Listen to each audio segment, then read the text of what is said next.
भारत के लिए एक बहुत बड़ी वेकअप कॉल, क्योंकि ऐसा नतीजा कोई भी एक्सपेक्ट नहीं कर रहा था। मगर दाद देनी पड़ेगी ऑस्ट्रेलिया को, क्योंकि ऑस्ट्रेलिया ने ना बैटिंग में ना बॉलिंग में भारत को टिकने दिया।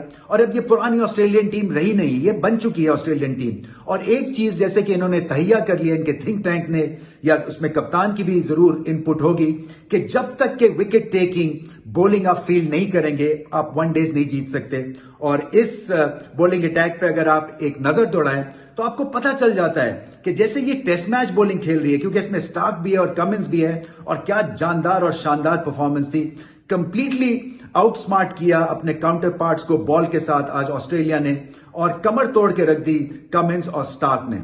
चलें, ऑस्ट्रेलिया की तो तारीफ बाद में भी हम करेंगे, खासतौर पे इनकी कप्तान एरन फिंच की बहुत अच्छी कप्तानी की उन्होंने। मगर पहले कुछ सवालात छोड़ गई ये डिफीट भारत के लिए। केएल राहुल की सिलेक्शन, क्या उनको प्लेइंग 11 में होना चाहिए था या नहीं, क्योंकि आप 3 ओपनर्स के साथ चले गए। और फिर क्या उनको नंबर 3 पे खिलाना चाहिए था या नहीं। फिर केदार जाधव का रोल क्यों नहीं अपनाया गया इस प्लेइंग 11 में, एक ऑलराउंडर भी नहीं खिलाया गया सॉलिड किस्म का। उसकी क्या वजह थी, क्योंकि कॉम्बिनेशन थोड़ा सा ऑफ हो गया केएल राहुल के खिलाने से। विराट कोहली नंबर 3 पे उन्होंने बैटिंग क्यों नहीं की। तो चलें इन बातों को थोड़ी सी और ज्यादा डिस्कस करते हैं। देखें, अगर आप भारतीय थिंक टैंक है और ऑस्ट्रेलियन लाइनअप को सामने रखते हैं और सिलेक्ट करने की कोशिश करते हैं अपनी प्लेइंग 11, तो उनकी जो स्ट्रेंथ है ऑस्ट्रेलिया की वो है फास्ट बॉलिंग। और आपको अपने टॉप ऑर्डर में एक ऐसे बल्लेबाज की जरूरत है जो फास्ट बॉलिंग को अच्छा खेलता है, इसलिए केएल राहुल को खिलाया गया। मुझे कोई प्रॉब्लम नहीं है, क्योंकि केएल राहुल फास्ट बॉलिंग को बहुत अच्छा खेलते हैं। तो यहां तक तो बहुत अच्छी बात है। मगर जो डिबेटेबल पॉइंट है कि केएल राहुल को क्या नंबर 3 पे खेलना चाहिए या नहीं। देखें, विराट कोहली इस टीम के बेहतरीन बल्लेबाज हैं, और बड़ी सिंपल सी बात यह है कि आपके जो बेहतरीन बल्लेबाज है उसको मैक्सिमम ओवर्स खेलने चाहिए और खिलाने चाहिए। और इसलिए विराट कोहली की पोजीशन बनती है नंबर 3 के ऊपर। होता यह है कि जब 2 विकेटें गिरी होती हैं तो विराट कोहली की सोच थोड़ी सी मुख्तलिफ होती है। 1 विकेट गिरी होती है तो कम बर्डन के साथ वो जाते हैं। आज जब वो बैटिंग करने गए तो एक तरह से उनको थोड़ी सी इनिंग्स रिकंस्ट्रक्ट भी करनी थी, और थोड़ी सी हिचकिचाहट भी हो जाती है 2 विकेट्स डाउन से, क्योंकि आपको भी थोड़ा सा संभलना पड़ता है और आपकी इंस्टिंक्ट कहीं चली जाती है। ये विव रिचर्ड्स के साथ भी हुआ था, अपनी टीम के बेहतरीन बल्लेबाज थे, और जब तक नंबर 3 पे खेले वेस्ट इंडीज के लिए लाजवाब बैटिंग की उन्होंने, सिंगल हैंडेडली मैच जिताते गए।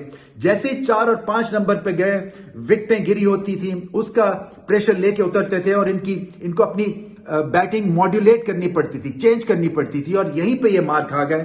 और ऑलमोस्ट आधी परफॉर्मेंस दिखनी शुरू हो गई विव से जैसे ही वो 4-5 पे गए। आई थिंक भारत को ये गलती नहीं करनी चाहिए।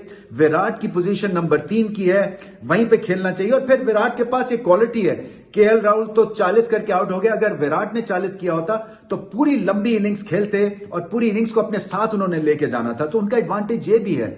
और फिर मिडिल ऑर्डर में अगर आप 20-20 स्कोर करेंगे और आउट हो जाएंगे, और कुछ प्लान दिखा नहीं, कुछ घबराहट का शिकार मुझे दिखे ऋषभ पंत जैसे कि उनको यह था कि मुझे फेल नहीं होना। सो एक जो नेचुरल फ्लो थी वो दिखी नहीं। माना कि विकेट्स गिरी हुई थी, उनको केयरफुल बैटिंग करनी थी, मगर उसमें भी मुझे ऐसे लगा कि वो एक जो कॉन्फिडेंस था वो नहीं दिखा। इसी तरह से फिर जडेजा भी गलत टाइम पे आउट हो गए। सो पार्टनरशिप हल्की फुल्की लगी, मगर उसके बाद जो विकेटें गिर गई उससे एकदम से मोमेंटम चला गया भारतीय बैटिंग का। फिर शिखर धवन 70 करके आउट हो गए।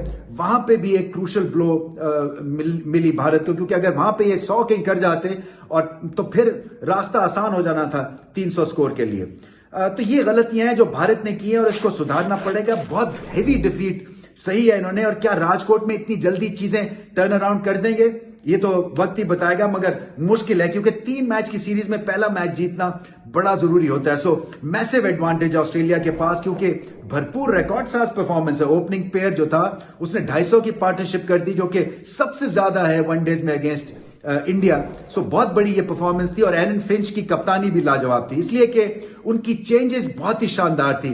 उन्होंने कमिंस को अटैकिंग ऑप्शन में रखा। नए बॉल के बाद जब वो पुराने बॉल के साथ दूसरे स्पेल में आए तो उस वक्त केएल राहुल की विकेट गिरी, इनको लगाया गया और इन्होंने आते ही शिखर धवन की विकेट को ले लिया। इसी तरह से जैम्पा ने विराट कोहली की ऑल इंपॉर्टेंट विकेट्स ली। लेफ्ट आर्म स्पिन एगार की बहुत अच्छी थी।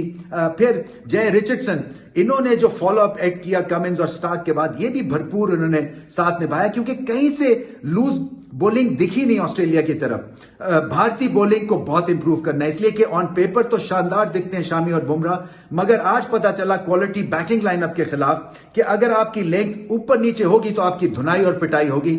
सो वो बहुत फर्क दिखा कमिंस और स्टार्क में कंपेयर टू शामी और बुमराह, और ऐसे लग रहा था कि कमिंस और स्टार्क सारी जिंदगी वानखेड़े स्टेडियम खेलते रहे। इतना अच्छा और जल्दी एडजस्ट किया इन दोनों फास्ट बॉलर्स ने। सो भारत को बॉलिंग में बहुत काम करना है, क्योंकि बहुत बड़ी मार है 10 विकेटों की एक ऐसी टीम जो कि थ्राइव करती है बुमराह, शामी, कुलदीप के ऊपर। सो जल्दी से टर्न अराउंड चीजें करनी है। क्या ये कर सकते हैं? मुश्किल काम है। राजकोट एक इंटरेस्टिंग मैच होगा यकीनी तौर पे, और भारत फाइट बैक तो करे ही भी।